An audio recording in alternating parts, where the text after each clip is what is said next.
আলোকিত শীতলক্ষা।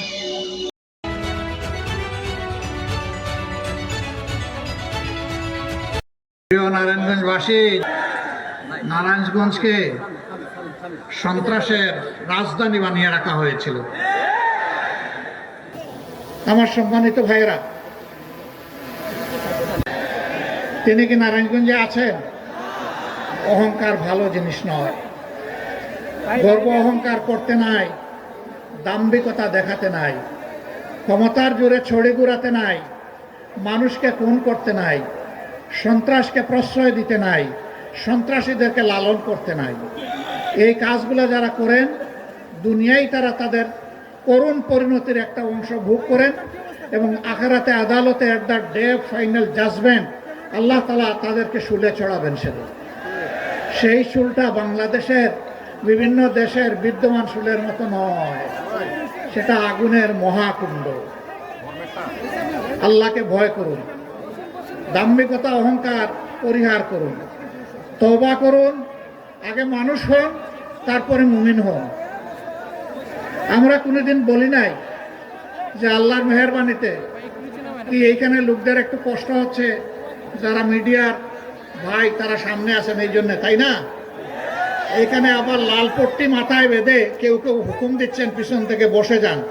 না, কেউ বসবে না এখানে। তারা তাদের পেশাগত দায়িত্ব পালন করবে, ধৈর্য ধরে ইনশাল্লাহ আপনারা সহযোগিতা করবেন। তারা তো আপনাদের কথাগুলো জাতির কাছে, বিশ্ববাসীর কাছে পৌঁছাবে।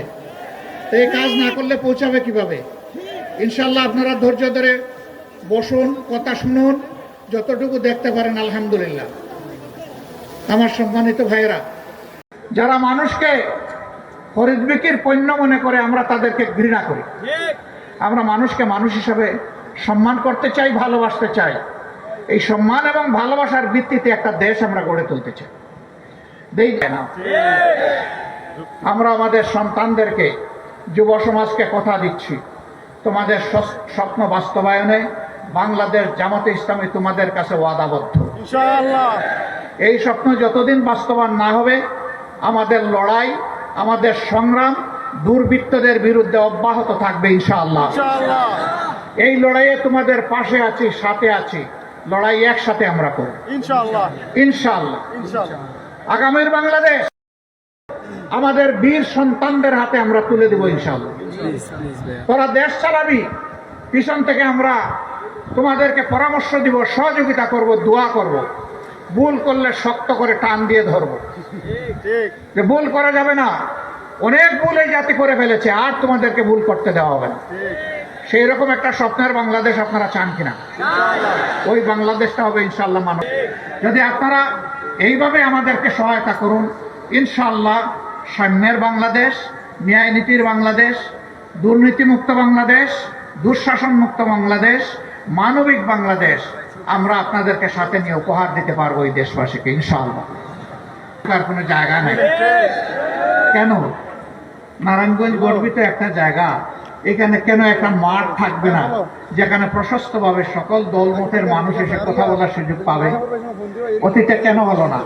আমরা আপনাদেরকে কথা দিচ্ছি, আল্লাহ তাআলা যদি এই দেশবাসীর খেদমত করার সুযোগ দেন, যে দাবিগুলো এখানে আজকে উত্থাপন হয়েছে, আমরা আপনাদের সঙ্গত সকল দাবির সাথে একমত।